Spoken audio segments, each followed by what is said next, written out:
बस हम लोग यही हैं, कोई आगे नहीं बढ़ेगा सर, खाली मंत्री जी को आने दीजिए। आगे मत बढ़िए सर, आप लोग खेल लिए हो तो कैसे होगा बताइए।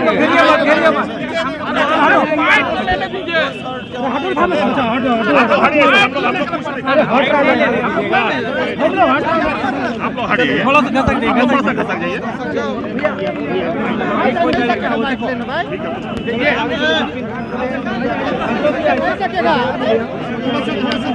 अरे भैया रुको ना, मनोज भैया कैसे लेके देखने लगे, ठीक है चले, ठीक है हो गया। चलिए मंत्री जी, अभी आप जो आग लगी की घटना घटी थी उसका जायजा। अच्छा जरा शांति से पूछिएगा तब ना बोलेंगे भैया। अब आप ही लोग तो इतना ये हौच पौच कर रहे हैं। बराबर में रखो ना, बराबर में रखो, बराबर में रखो, बराबर में रखो। अरे आप भी लोग इतना हल्ला कीजिएगा, बराबर में रखो।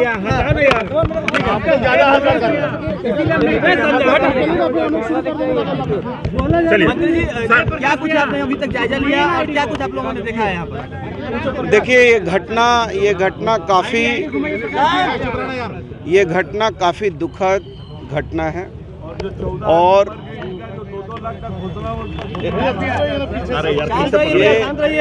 ये घटना काफी दुखद घटना है और माननीय मुख्यमंत्री जी भी काफी इस घटना से दुखी हैं और उन्होंने हमको निर्देश दिया कि जाकर घटना स्थल पर जो भी इसके भुक्तभोगी हैं और जो जिनके अभी इलाज चल रहे हैं उनसे भी मिलने की आवश्यकता है।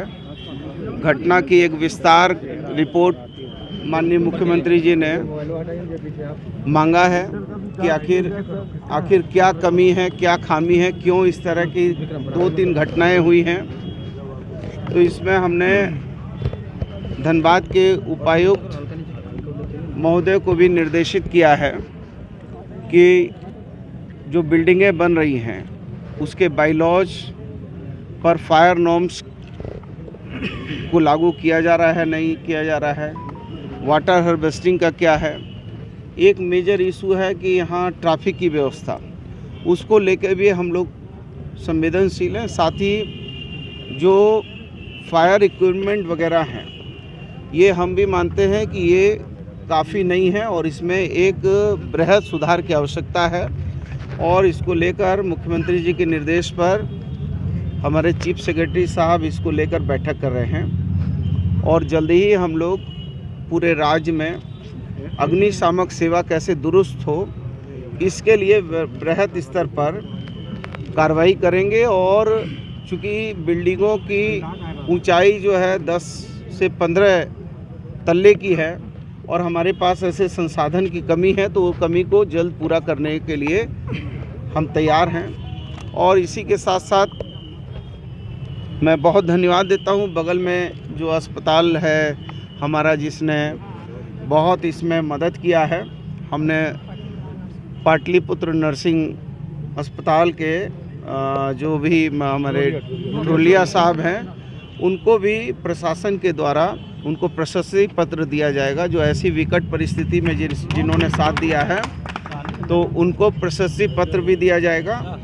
साथ ही जो भी मृतक हैं माननीय मुख्यमंत्री जी ने इस पर तुरंत संज्ञान लिया है और जो भी मृतक हैं उन लोगों को तत्काल 4 लाख रुपया उनको राहत के रूप में, उनको सहायता के रूप में उनके परिजनों को दिया जाएगा।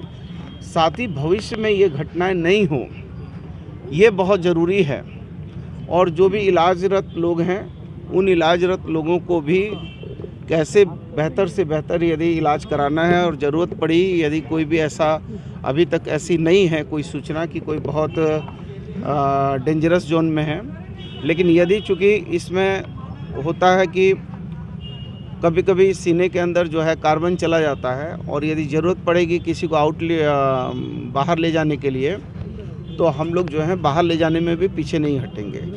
तो माननीय मुख्यमंत्री भी काफ़ी दुखी हैं, मैं भी काफ़ी दुखी हूँ, चूँकि मैं प्रभारी मंत्री हूँ, मैं भी दुखी हूँ। परमपिता परमेश्वर से प्रार्थना करता हूँ कि जो भी मृतक हैं उनकी आत्मा को शांति हो और उनके परिवार के लोगों को इस विपरीत परिस्थिति में धैर्य दे और भविष्य में ये घटनाएं नहीं हो, इसके लिए हमने जो है उपायुक्त और संबंधित पदाधिकारियों को कड़ा निर्देश किया है कि सारी चीज़ों का बहुत सा अभी पार्किंग का समस्या है।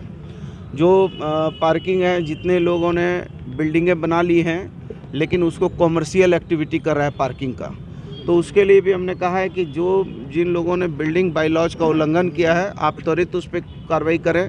और कार्रवाई छोटे लोगों से कार्रवाई चालू नहीं हो।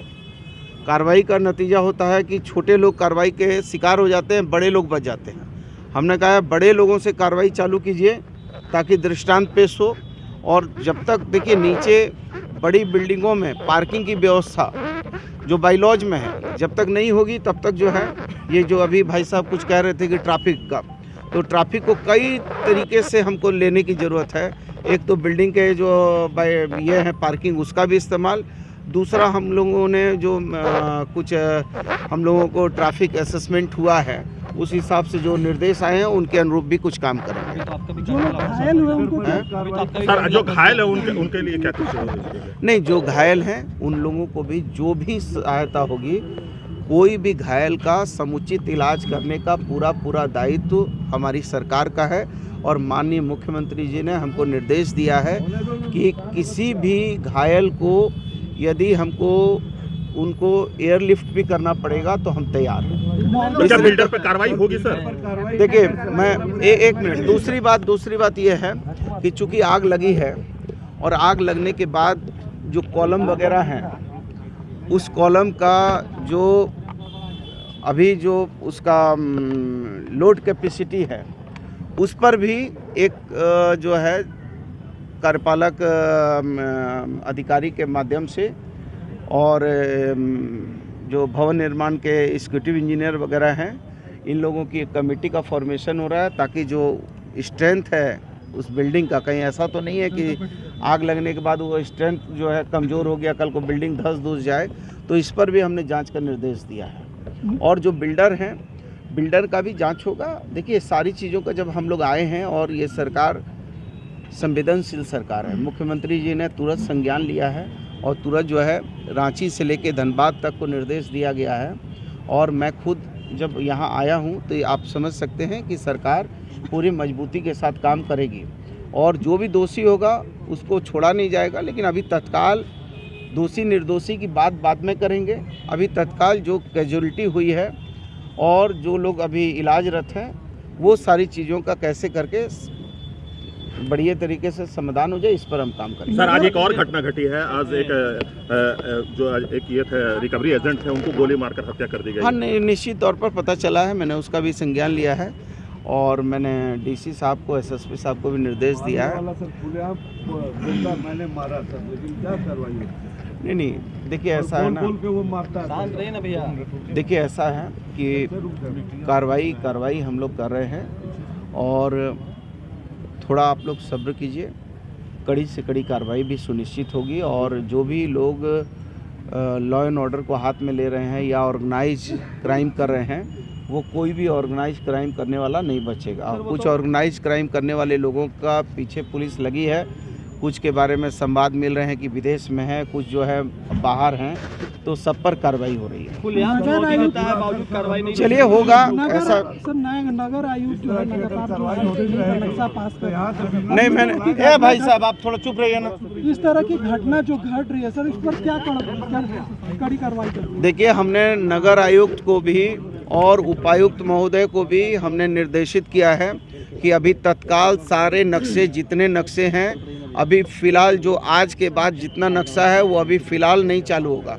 नक्शा पर रोक रहेगी तब तक जब तक कि हमारे चीफ सेक्रेटरी साहब, हमारे मुख्यमंत्री सारी चीज़ों का अवलोकन नहीं कर लें और नया दिशा निर्देश नहीं आ जाए।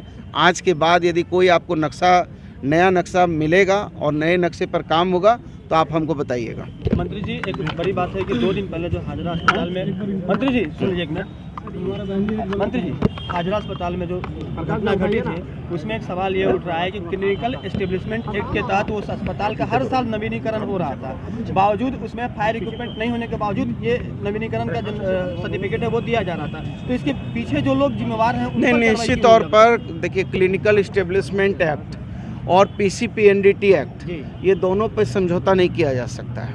ना तो हम पीसीपीएनडीटी एक्ट पर समझौता करेंगे, ना क्लिनिकल एस्टेब्लिशमेंट एक्ट पर, बल्कि क्लिनिकल एस्टेब्लिशमेंट एक्ट जो है वो थोड़ा हम लिबरल करने पर ज़रूर विचार कर रहे हैं, लेकिन फायर नॉर्म्स, और हमने कहा है कि पीएसए प्लांट जितने बने हैं राज्य में, और पीएसए प्लांट के लिए फायर नॉर्म्स तो एकदम अनिवार्य है। इसलिए हम लोग बहुत चीज़ों पर अध्ययन कर रहे हैं, आप थोड़ा सब्र कीजिए।